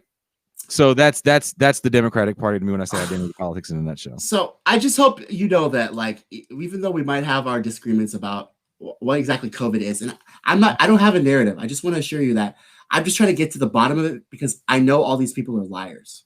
And so I want to know the truth. I'm not trying to like make anything up or like strip bread anything. I have no idea. Literally, I have no idea. And I want to know. That's what's driving me crazy. But I can't figure it out, because Fauci said, wear a mask, don't wear a mask. Everybody's playing political football and lying and spreading their narrative, and I can't figure out what's the truth. It scares me, because I'll point you I don't want to get sick. A good article that it doesn't necessarily say this is exactly what it is, but ProPublica had a great piece about kind of the downfall of the CDC and their handling of everything. And it is a really good deep dive into the CDC, their relationship with China, John Bolton coming into Trump's administration and severing a lot of ties. So whereas I don't know if you remember when coronavirus first hit and there was that kind of pandemic task force that I believe Bush Jr. set up, that when you give that changeover, he told Barack Obama, like, look, dude, I had to deal with this swine flu shit. Like, check it. You might need this. This is a problem. Like, I think the next big problem is going to be airborne disease. So Barack Obama, he did say that. Yeah, he did say right? That. And Joe Biden make it slightly bigger, but we still don't fund public health the way we fund the military. So that being said, you know, they give the handoff, right? Politico has the minutes from the meeting to the Trump administration. They don't take it seriously. John Bolton comes in and kind of threw out the strategy guide. Yeah, John Bolton comes in and dismantles that it was a Department of Homeland Security, I believe, that had oversight over all these different organizations, just so you wouldn't get into all the bullshit that we're getting into now with executive orders. So you dismantle all this, and when Donald Trump is posed with that question right at the beginning of Corona, before we even locked down, they're like, "Didn't you dismantle the task force?" He goes, "I didn't do anything." They go, "Didn't you fire the?" He's like, "I didn't fire anybody." Like, he literally didn't know. Mm-hmm. He literally didn't know. I believe it. Like, if you look at his face, he's like, did I fire somebody? And even his staff is like, I don't know what this guy's talking about. Because we're not talking about organization. We're not talking about a right? So here all these bimbos in the fucking room. Kaylee, Hope, someone give me a paper. Watch that. He's out. Watch that interview. It's so funny because he's like, what? I don't know what you're talking about. And then Politico ran the whole thing when they had the minutes from the meeting and da-da-da-da-da. And yeah, he's dumb. That ProPublica. He's not Hitler, but he's dumb. He's dumb as fuck. But that ProPublica piece kind of going into the CDC, like, we have to remember that the CDC was before the testing fiasco, was looked at as one of the finest organizations in the world to handle something like this pandemic. And for us to be sitting here at over 250,000 gone, whether we believe it's COVID or the flu or syphilis, it's the lack it's the lack of our government. You know what, Jason? You know what it is for sure? It's the lack of the government that they're supposed to represent us, upholding their vows, and we literally voted for them again in this election. This year they've broken every single oath they swore to. Defending us from threats, foreign and domestic, defending our borders, keeping life, liberty, and the pursuit of happiness within our grasp, protecting our inalienable rights, fails on every count.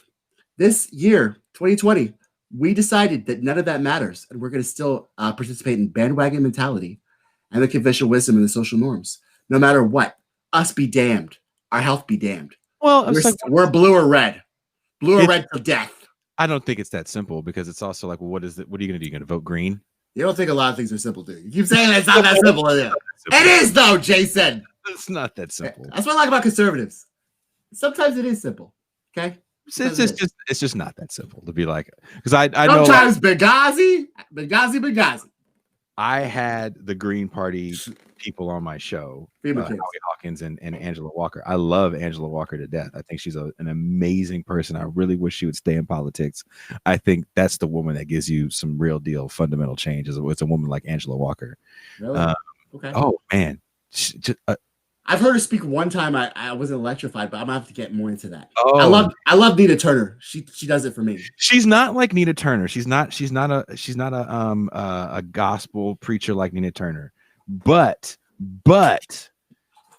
she definitely is a working class person that understands the plight of the working class. And when she speaks, she's speaking to you from an honest place. I mean, that's all you can pretty much ask from another human being.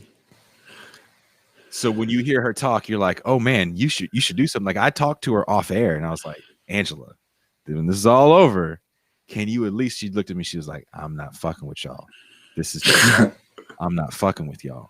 And I feel her because, you know, you put yourself out there, and I can only imagine the shit that she was dealing with trying to get on, just get on ballots. So yeah, I know, especially with the Democratic Party trying to take her off. Yeah. They took Republican money to get on the ballot in Wisconsin. All one party. So I don't know. So you should do me a favor though, Jason. You should invite me on some of these high class phone calls so I can rub my elbows with some progressives, okay? Before they get blown out by Nancy Pelosi. You want to get on one of the live stream shows? Sure, anytime, bro. So they're Tuesday at 8:00 your time. Oh my gosh. Okay. I mean, I'm scheduled to work, but COVID. I could have COVID. Who knows? Well, I hope you don't. I'm just kidding. And even if you do, oh my God, are you gonna like be serious about that? Oh my God, it goes around your nose. Are you gonna it goes around your nose me right now? Oh my God, sorry, bro. Goes around your nose. Please don't virtue signal me. Okay. If you only knew how many times we had to yell at people, like, please wear your mask at the shelter. Please wear your mask. So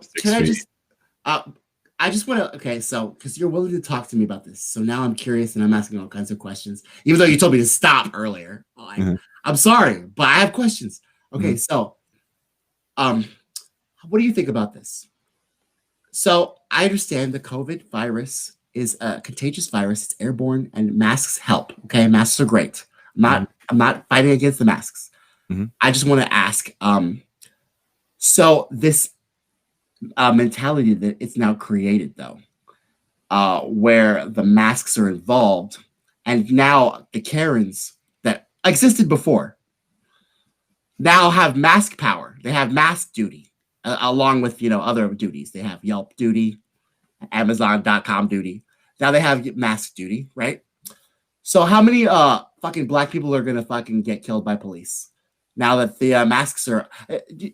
What about the repercussions of the I'm not gonna say the enhanced freedom negotiations? You know what I'm saying, what about that? Do you know what I'm saying? Freedom as far as what? Okay, so whenever you relegate that somebody must do something, now you have the people who usually call the police on black people doing that to people. They're going to be watching. They're going to be looking through the blinds, right? Looking across the fence. Who has their mask? Who doesn't? So maybe but I live in Texas, so I know a lot of these people. I'm from the city with barbecue. Yeah. Remember that? Yeah, exactly. So they're gonna be watching people of color, maybe not having a mask for a second. Maybe call the. Now there's repercussions. There's a butterfly effect to the enhanced freedom negotiations.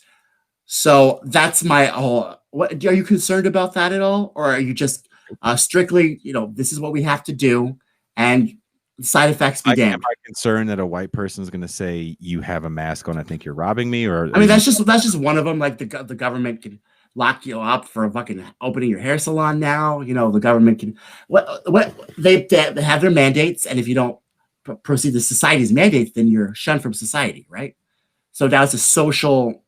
What do you call it? Back at the day of the Bible times when they had leprosy, right? They were unclean and they couldn't be in the city, so they lived outside Jericho and the walls and stuff. They couldn't inject with society. So it's a kind of another form of cancel culture that's gonna reverberate from this whole thing. You do realize that, right? From mask wearing? Yes. I disagree. Okay, you disagree? Okay. Yeah. Okay. So. Okay, you don't think that? Well, good. No, I mean maybe one of those like freedom of. It's like okay, so you're saying that you're taking away my freedom, but if again being in environments where people were literally COVID positive and you don't know who's COVID positive and not, like for example, I'll give you a perfect example. Let's take your freedom argument. Yeah. I don't know where you work. I don't need to know. So let's say in your work environment, you don't know someone is COVID positive. Okay. And your job knows that they're COVID positive. This person doesn't have a mask on. They're not socially distancing because they believe it's not a big deal. Even though they have COVID? Even though they have COVID. Okay, that's not what I'm talking about, though. Okay, but that's a freedom, right? Like, yeah, well, you're right. That is a freedom. Right. And I'm telling you this because this literally happened to me. Person has it. Person goes, well, okay, I'm going to go quarantine, and because at some point the job goes, well, maybe we should have Johnny quarantine. maybe this is a good thing to have in quarantine, so that they don't tell anybody. I'm sure they originally don't want to because they want him to work. Yeah. So I interviewed Chris Smalls, and that was also a thing that literally was happening to him at Amazon, and that's really why the strike happened at Amazon was because I heard about that. Yeah, on the Jimmy Dore show. It's he said like 8 people died at his warehouse, and it all stems from that whole like, well, I just don't care. Yeah, and it's it's that level of freedom. We start having this argument about like freedom of. It's like, well, when does your personal freedom infringe upon my freedom? That's exactly the argument. But the thing is, I just look at it and I believe you're completely right, and I wear my mask. Okay, so we're just having a hypothetical conversation. But I just realized that whenever the society asks you to do something, you're giving something up, and it's a give and take with society. So that's just how I think about. When they ask you to wear a seatbelt, what are you really giving up? I do wear my seatbelt. That's true. That's a good point. It's a good point. Airbags in cars. Right. I mean, you go back in the Wayback Machine. That's a good point, Jason. Thank you. And read the anti-seatbelt rhetoric that was coming out when there was anti-seatbelt rhetoric. Oh my God! Okay, you wouldn't believe car companies didn't want to put seatbelts in cars. That's an extra expense. That's true. So interesting. Like see, now you made me feel better about the masks. Thank you. Well, it's look, I'm telling you this because this actually happened to me, and this is why I walked away from my job, and I'm totally unemployed right now. I work with a guy that was COVID positive. They didn't tell us he was COVID positive, and they didn't warn us that we should quarantine. None of that. I happened to call this guy because I thought he had quit, Tommy. I thought he had quit. So I just called him and see what was up. Like, hey, you okay? You quit? What happened? And he goes, no, I'm feeling okay. I was like, you're feeling okay? He goes, yeah, I don't have any symptoms. I was like, symptoms? He goes, yeah, I got COVID. They didn't tell you? I was like, no, the job didn't tell me you had COVID. I was like, they should have told us. I think there's some kind of thing, like if somebody does something, there's some kind of corporate rule where they can't, like, you know, have you ever got in trouble with a coworker? They like write you up separately and they put you in the office at different times. They gave one single solitary fuck. And when I went to the supervisors, they literally looked me in the eye and told me, well, we watched video of his shifts. I was like, so you sat there and watched a week of him. So you sat there for 40 hours and watched his black ass. Okay, that's negligence. Okay. And the great words of Maury Povich, and that was a lie. And so I got mad, and then it happened. I kept warning them. I was like, if we're not testing people, because it's in these facilities, it was called Operation Room Key that Gavin Newsom had funded, where the homeless people were living in hotels. There were some hotels that were just strictly quarantine hotels. If your homeless shelter had a outbreak, you stayed in your room for 23 hours a day, and you only got out for 3 20-minute breaks. And they gave you little shot glasses and all the cigarettes and 3 meals a day. And that was for a certain hotel that was next door to us. Our hotel. That's pretty fun. Sounds fun. I mean, there's a couple people that committed suicide. Fake wah. I'm in California, staying in hotels, getting shots. Okay, fuck. Now suicides. So, there's other reasons why. But anyway, so my hotel, they could come and go as they pleased, and eventually we got a curfew. But remember, you're just taking the hood and throwing it in a hotel. There was really no rules, no regulations. That shit was wild. So my beef was, if you got people in here working in the sex industry still that are going out, turning tricks and coming back in, they could very well be positive. We should probably be testing more. They looked at me and said, we're not testing. You get an initial test when you come in here. And if you're negative, you can come in here. And we are operating under the auspice that everybody here is fucking negative unless they're positive. And if they're positive, then we got to shut this whole shit down.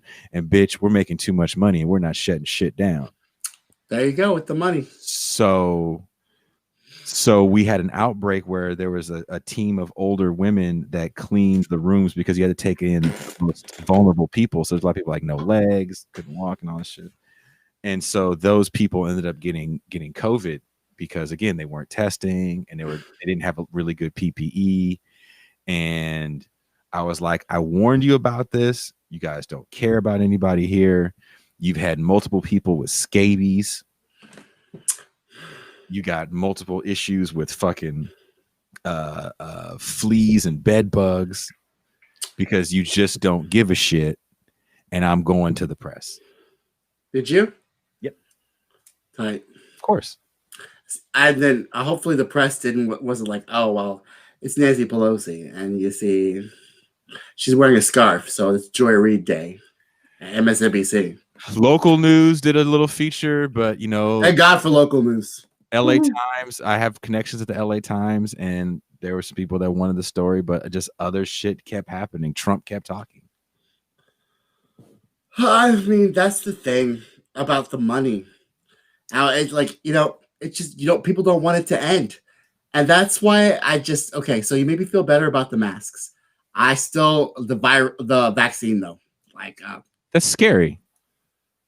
I know you're right to feel scared about that. I don't know what the whole reason they outsource the jobs is to get, people that don't have a minimum wage to do their shit. Now they want us to get back to work real fast, and what's his name? Trump wants to look good before he leaves, and then Joe wants to get credit. None of these people give a shit about me, so I have to be the one that cares about me because they don't. And yeah, man, like it's just the scientific process is like you take a hypothesis and you test it and you test it and you test it and you test it, and then you have all of these documentation, and then you make a probability chart, and then you judge, and then you see the side effects, and you just write that all out. That takes a long time. You know those numbers that you see, like 90% effective rate means that everybody took the thing. That's how you get that rate. So you and I probably know 20 anti-vaxxers between the two of us. I mean, sure. Oh, I definitely do. They're in Texas for sure. So Rick, they're Waxahachie, run around the hills. Oh, they do live in the cuts, don't they? But like real talk, like where are you gonna? If that's how you're basing, if that's how effective rates work, yeah. Then if you know that this virus, I'm not going to take it, lock me up. And okay, well, they're not going to lock you up over it. That's not going to happen. Okay, are you sure?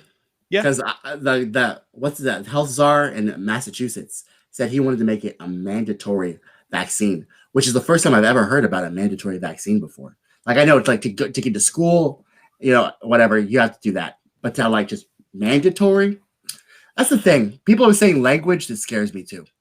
Mandatory vaccine. It's you know why? Because again, we're not seeing those public health memos that come down, and we don't really see the real effect of it because unless you're in a hospital in a major metropolitan area, like you have to add a lot of caveats to this for it to really make sense. And one of the biggest caveats you have to add is, do you live in a densely populated area? Because if you don't, then COVID for you is a problem. Because it's a problem because it's stopping you from living your life because you don't have the number of outbreaks that people have where I live because it's more densely populated. Okay. So are we ever going to get back to normal, you think, or no? But what is normal? I mean, you live in Texas, a state where just like hug people and have parties and not have to worry about.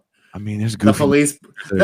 Some police broke up. They finally opened the bars up, and the police were like right there. I thought I'm not gonna go to a bar where the police are. I thought they've been fucking though.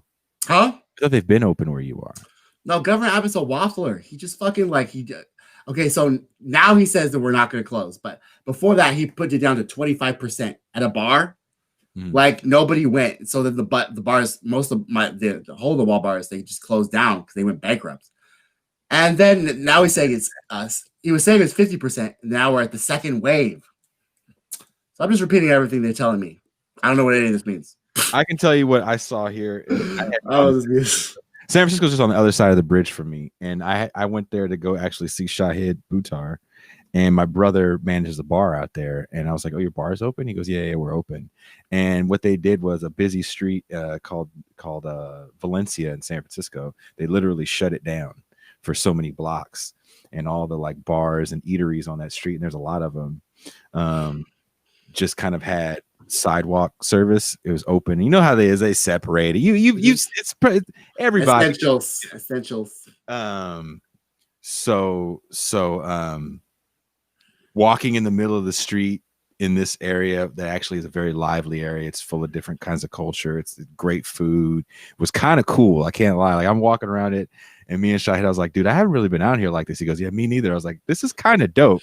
He goes, I hope they keep this shit like this after the lockdown is over, because this is kind of neat.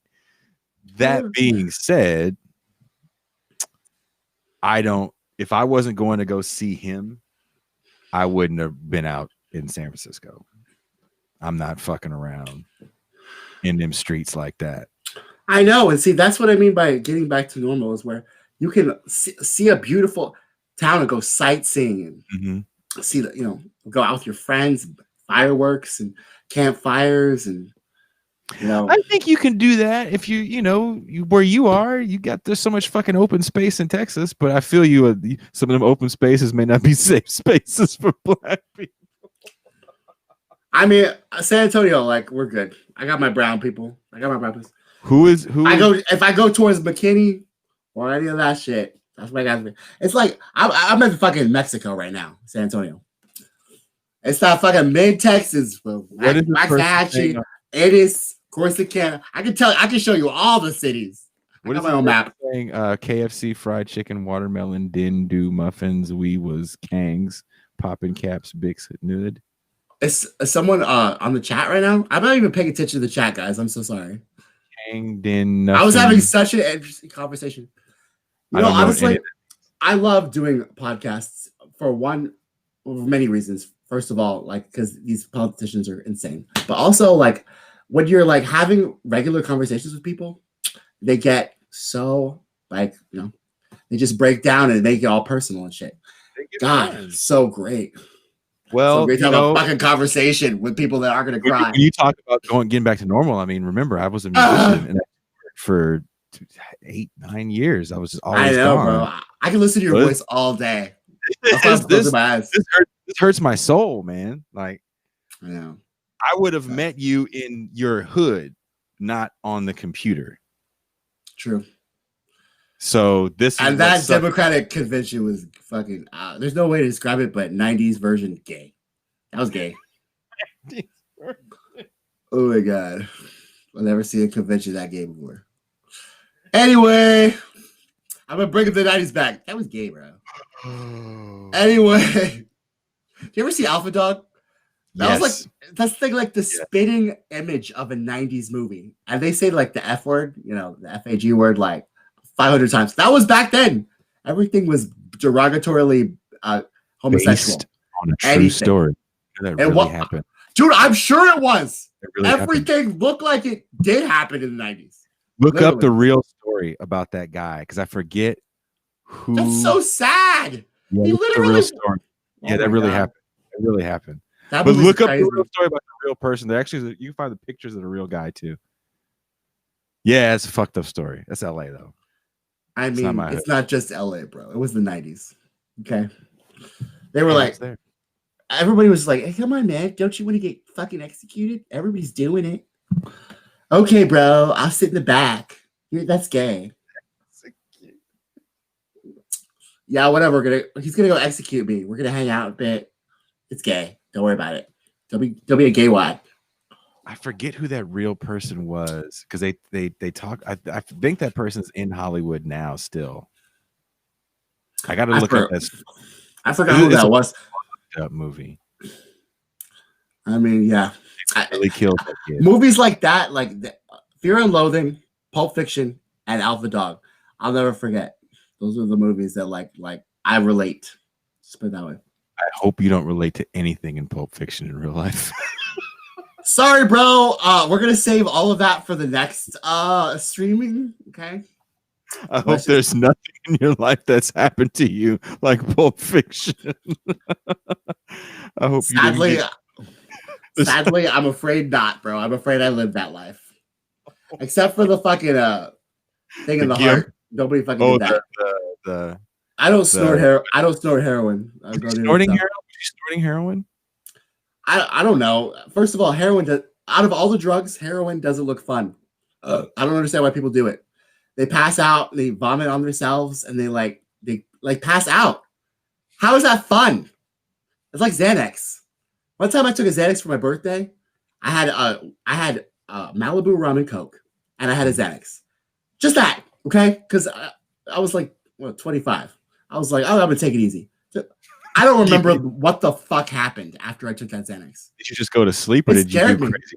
I have no idea. I woke up in my bed, but I don't remember anything that happened after that. I blacked out. That scared me. Okay? Because most of the time, I'm just pretending I black out. I remember exactly what the fuck's happened. But this time, no. So that shit when you can't remember and you pass out, I don't like it. Okay? People could rape me. Ugly people. Yeah. So, I mean, not Harry Styles, but Jonah Hill. Ugh. Anyway. Skinny Jonah Hill or fat Jonah Hill? No matter what Jonah Hill does, he still looks like a fucking seal or some kind of SeaWorld animal. Like, for real. Jonah, give it up. Anyway. All right. It's late. It is late, bro. Hey, thanks for coming on the show. It was fun to talk to you. Hey, stop. I'm just kidding. Hey, okay. Stop for me is my way. It keeps me from saying the N-word. Oh, yeah? Oh, cool. So wow, you ain't black. You ain't black, bro. Every time you hear me say stuff, that's me going, Nick. Let's make this a regular thing, bro. You gotta meet my friend Dr. Burgess. He's on the right. I can't wait to see you guys hit it up. But have a good night, man. Hey, have a good one. Please be safe out there. I get worried about y'all in Texas.